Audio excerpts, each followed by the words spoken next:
এতিয়া নিশা বাজিছে 10:48 আৰু ছোৱালীয়ে সেয়া পঢ়া টেবুলত কিতাপ বহি এনেকৈ মেলি থৈ এইয়া বিচনাত আহি বহি পঢ়ি আছিলে চাগে।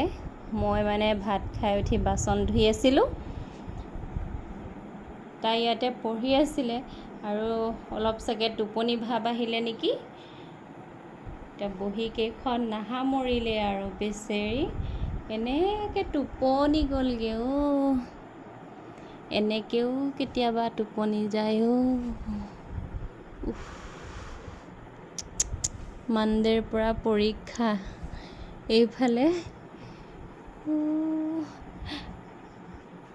খুব কমেইহে এনেকৈ কেতিয়াবা টোপনি যায় তাই, নহ'লে 12 বজালৈকে তাইৰ টোপনিয়ে নাহে। স্কুল যায়, স্কুলৰ পৰা আহি খেল যায়, তথাপি ভাগৰ নালাগে।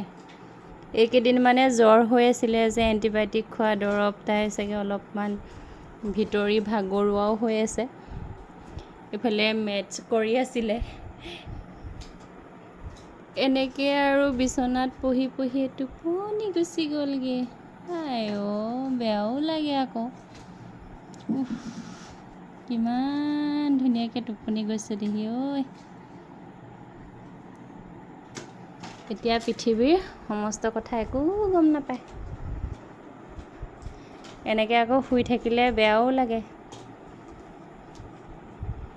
মৰমটো বেছিকৈও লাগে অকণমান। এইফালে গাখীৰ চকচ খাম বুলি কৈছিলে, গাখীৰ চকচ দিলোঁ, গাখীৰ চকচো এনেকৈ থাকিলে, নাখালে আৰু ভাতো খাব মন নকৰিলে, অকণমান খালে।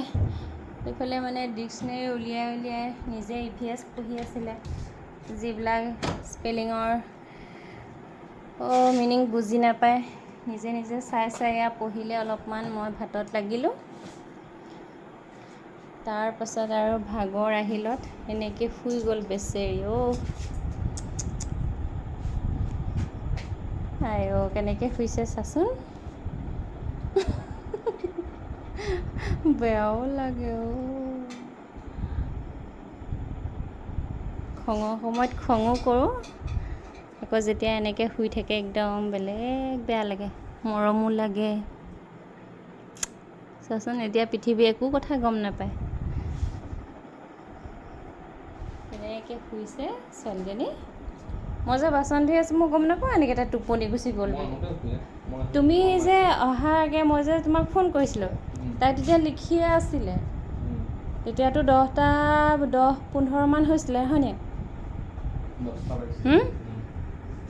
10:15 এনেকুৱামান হৈছিলে আৰু 10টা হৈছিলে নি? চাৰে 10 এতিয়া টোপনি কেনেকৈ গ'লগৈ চাচোন। দেউতা বোলে আহিছে নেকি এনেকৈ কৈছিলে ভাত খাওঁতে। হ'ব দিয়া বাই।